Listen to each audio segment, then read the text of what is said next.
At the borders with Nepal, we screened over 20 lakh people. We screened over 15,000 flight passengers and must have screened 15.5 lakh passengers at our various, that's 30 international airports in the country. We started screening at the seaports also, some 12 major ports and 65 non-major ports. There also we screened about over 45,000 people. So this is all about screening. We kept a close watch on everything that's happening all across the world and within our country. Today, I can say with the utmost conviction that in terms of any statistics or any data, whether it is the doubling rate or whether it is the cases per million, in the whole world our cases per million is just about 3.8, which is the lowest in the whole world right now, and our doubling rate is 4.5 days. But the good thing is that a majority of the districts in the whole country, they still remain unaffected, and these 5,000 odd cases that we have in the country after our first case, which was reported in the last week of January, we have pinpointedly, we know that where these cases belong to. These are in 133 districts which we have called as hotspots, and out of these 133 hotspots, we have in 19 states and 75 districts, almost over 80% of the total cases of the whole country.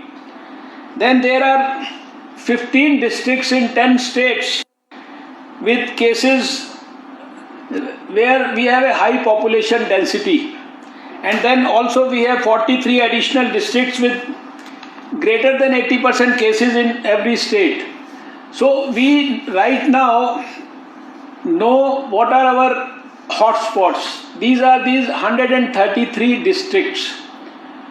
With the able support of the state governments and the health officials, and of course aided by the total government machinery, we are now having a very aggressive containment strategy. For some districts where we have more than 15 cases, we are having a large outbreak containment strategy, and for places where we have less than 15 cases, we have a cluster containment strategy, which is being implemented with utmost vigor, with meticulous monitoring. And our monitoring is, say, it's not on a daily basis, it is on an hourly basis. And the monitoring doesn't happen only in the health ministry by the health minister or his officers, but it happens at multiple other places, including, as I said, by the Prime Minister's office and also by the Cabinet Secretariat. You will be happy to know that a couple of years back, for testing for such viruses, the samples used to be flown to America for their results. And we had one prestigious institution, National Institute of Virology in Pune. In the initial week, we started expanding our laboratory network, and we started with 15 labs. And today, when I am talking to you after 2 months, we have established around 159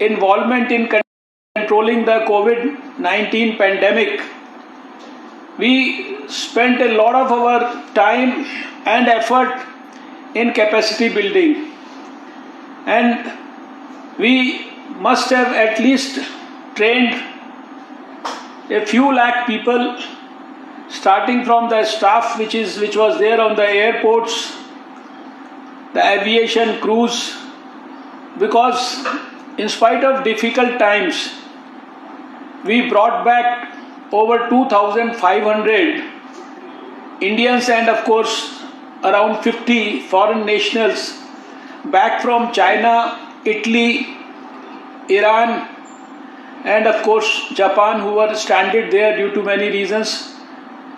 They were very robust training sessions, online and in person, where we trained during the course of these 2 months even our grassroots workers like the ASHA workers, through teleconferencing, through telemedicine guidelines. We have got the contact established between patients and doctors, between patients and psychiatrists and psychologists, between doctors training, between doctors treating our COVID patients all over the country and the specialist doctors in All India Institute of Medical Sciences. So we have taken care of issues like this also, to keep the country prepared. Yes, speaking. Yes, keep the country prepared about any extreme type of eventuality, God forbid. I am pretty confident that the... I'm already on. It's visible on the... Pardon? Yes. Okay. To keep the country prepared about anything which happens in a negative direction, say huge surge in cases. Right now you know that even Japan, Korea and China are also having a surge in cases again. Yesterday also they reported cases. So we have prepared the whole country, dedicated hospitals for COVID, over 2 lakh isolation beds dedicatedly for not only COVID but in other facilities also, dedicated ICU beds, dedicated ventilators, and I would say that this COVID has come as a blessing in disguise in some form also, that earlier for the personal protective equipment for the doctors, these were all imported, and right now because of the COVID pandemic all over the world, there was initially a shortage of these PPEs because they were not being imported. So with the help of the Ministry of Textiles, now you'll be happy to know that we have been able to get 30 manufacturers in India who are now going to provide us with PPEs. We have already given enough number of these PPEs and N95 masks to all the states. We are replenishing their stores regularly, and from next week we shall be having about 10 lakh PPEs and adequate number of masks, etc. in the country, to give ample quantities of them to the people especially the medical professionals who would require them. We have ordered for over 48,000 more ventilators. We all know that 80% of the cases of COVID, they are either very mild or they are asymptomatic, and they usually recover quite well. It is only 20% of the cases who would require either oxygen, or a few of them may require ICU, or a very few of them may require ventilators. So we have made adequate arrangements for imagining the worst possible scenario, which personally I don't feel it will come.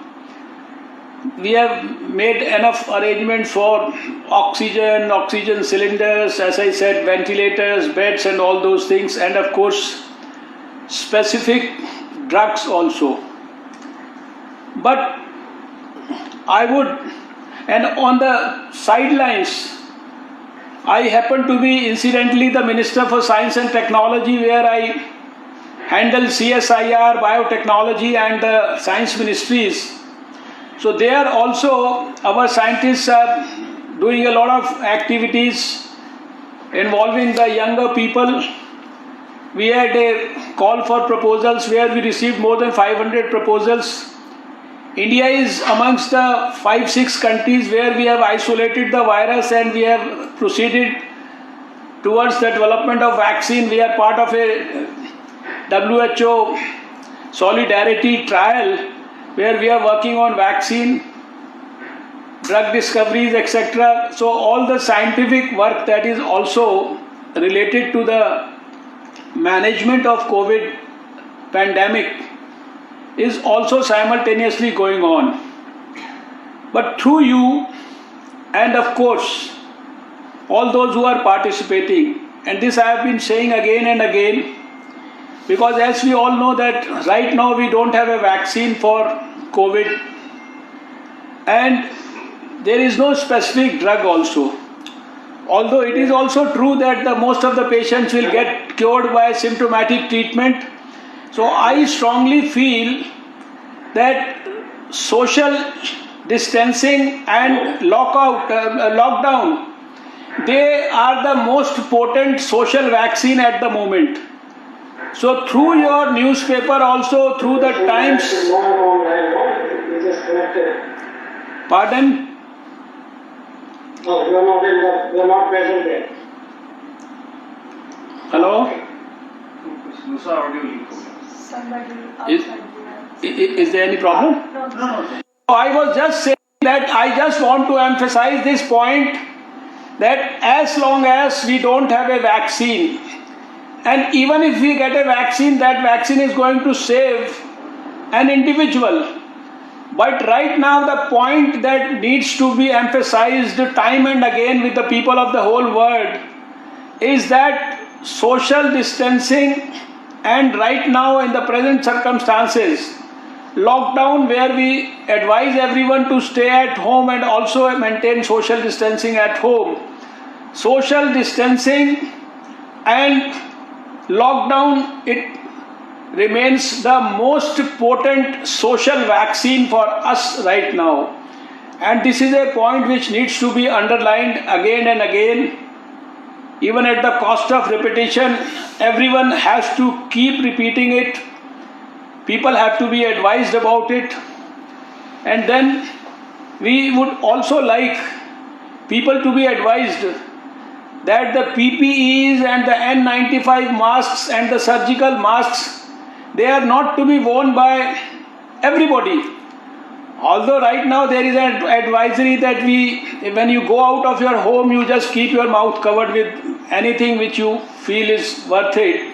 A handkerchief can also help you. But the actual regular mask, they have to be used by health professionals. I would also like to use this occasion to thank all medical professionals, doctors, nurses, all the paramedics, and all those who are our frontline coronavirus warriors in this fight, and leading from the front. In spite of all the possible risks of getting infected themselves, they are leading the battle. They are putting their heart and soul into ensuring success for the battle. When some cases appear here and there where doctors or the other health professionals are being insulted or being ostracized or being humiliated in the society due to some reason or the other, every day, in and day out, we hear such information. I think we have to name and shame such people. We have to, as a society, stand with the medical profession and ensure that such incidents don't happen in the society. I don't know how much time you had allotted for me. I know I must have taken much more than that, because there are so many aspects of this particular battle against COVID on which we are trying to fight with meticulous precision. I can talk and discuss about everything, but on behalf of the country, on behalf of my Prime Minister, on behalf of all my cabinet colleagues, and particularly my own Ministry of Health and Family Welfare and all the state health ministers, sure all those who have joined us from all other parts of the world, that India is thoroughly equipped and India is putting its best foot forward. We have planned everything possible. We are in constant touch with the World Health Organization.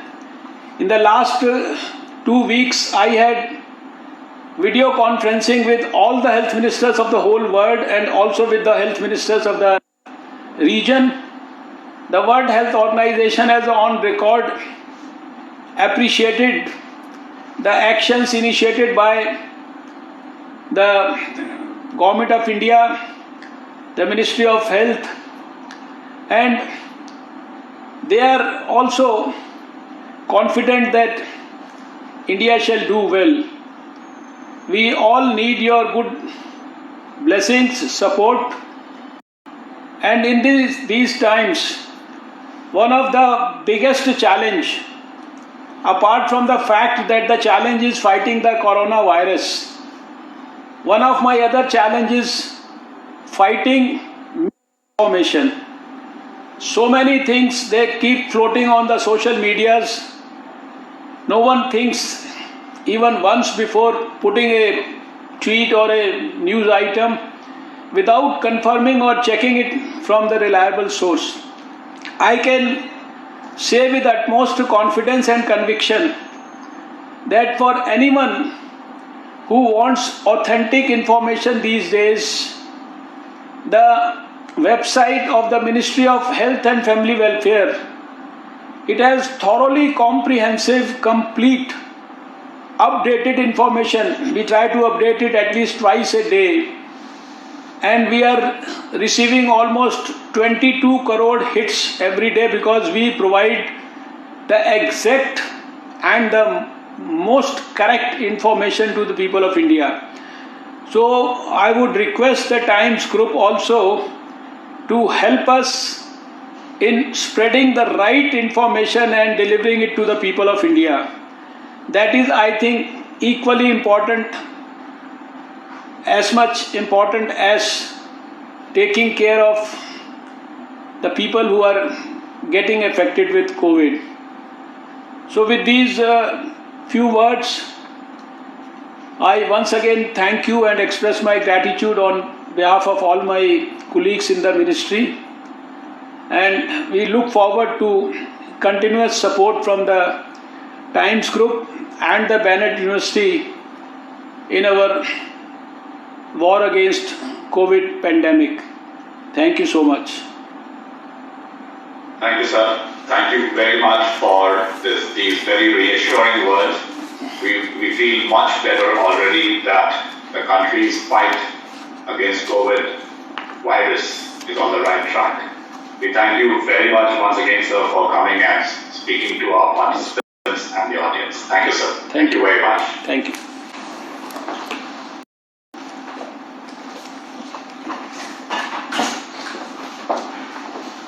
I now request Mr. T.K. Arun, my co-host, and the